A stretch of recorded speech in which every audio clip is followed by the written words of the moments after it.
Today we'll be having a very short session on how to master Chatellier's principle in chemical equilibrium. How to apply an easy guide on how to apply Chatellier's principle. And I hope at the end of the lesson you'll be glad you tune in. Now, Chatellier's principle guides us to know the effect of a variation of a stress. If I say a stress here, I'm implying variation in concentration, temperature, pressure, volume, or a catalyst on an equilibrium reaction. To start with, anytime the pressure of a reaction is increased, it always favors the decreasing moles direction. Whereas anytime the pressure of a system is decreased, it favors the increasing moles direction.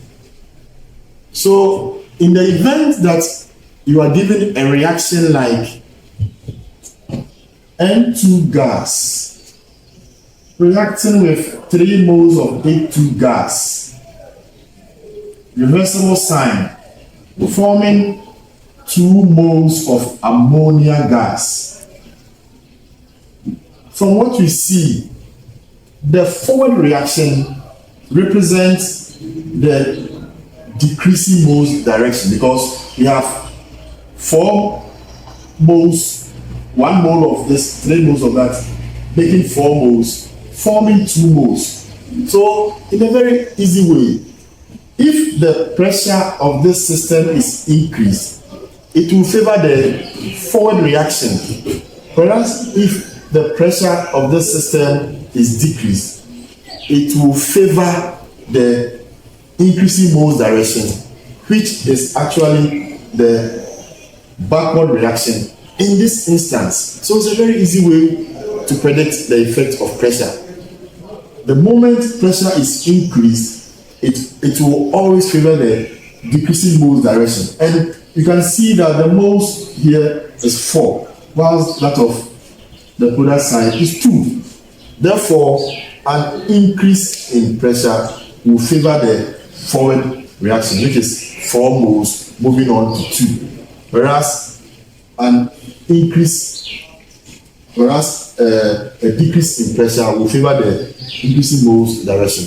So that is how we apply the effect of pressure according to the Chatellier's principle.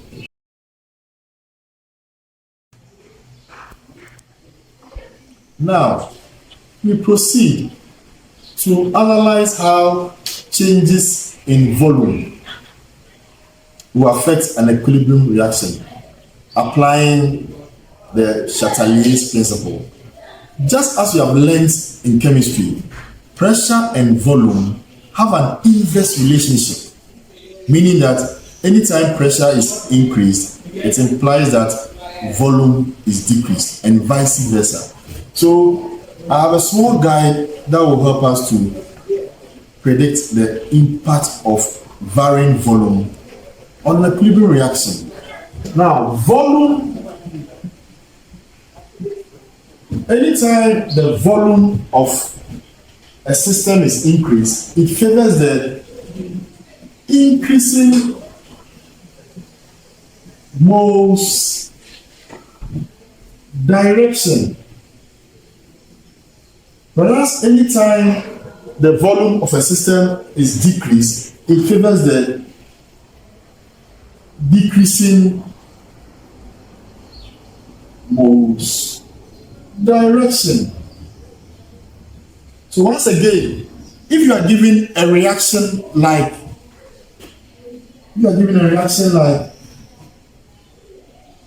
N2 gas reacting with 3 moles of A2 gas to form 2 moles of ammonia gas. From this key, the moment volume is increased, it will always favor the increasing moles direction. Therefore, it means if the volume of the system is increased, you can tell that the total moles here are 4, whilst that of the moles here are 2. So if the volume of this system is increased, obviously it will favor the backward reaction, which represents the increasing moles. That's from 2 to 4. Whereas if the volume is decreased, it will favor the forward reaction, which is 4 to 2. So this is a very simple way of predicting the effect of varying volume on an equilibrium reaction. It's quite simple, and I hope you agree with me. Before one can predict the effect of temperature on an equilibrium reaction, one must be aware of the type of reaction. That is, whether it is exothermic or endothermic in nature.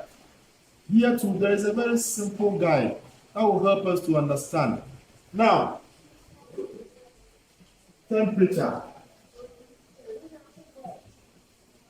An increase in temperature will always favor the endothermic reaction. Endothermic reaction.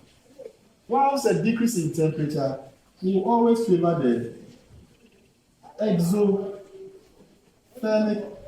reaction.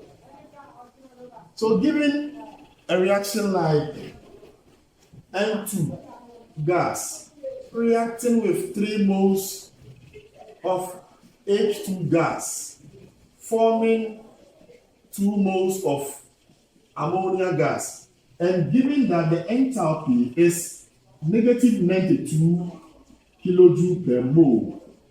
Now, this implies that the forward reaction is exothermic, meaning that the backward will be endothermic. So, going back to our guide, an increase in temperature must always favor the endothermic, which in this case, the backward reaction is the endothermic, whereas the forward reaction here is the exothermic. Therefore, an increase in temperature in this case will favor the backward reaction, whereas a decrease in temperature will favor the forward reaction. This is a very easy guide that obviously is helping us to easily predict the impact of these factors. But to add, as for catalyst, it has no net effect on an equilibrium reaction because it affects both the forward and the backward reaction at the same rate. What it does is that it enables the equilibrium to be established quicker. So I hope this is a very easy guide that will help us to master chemical equilibrium, in this case applying Chatelier's principle. Thank you very much for your attention and stay tuned for more videos. Thank you.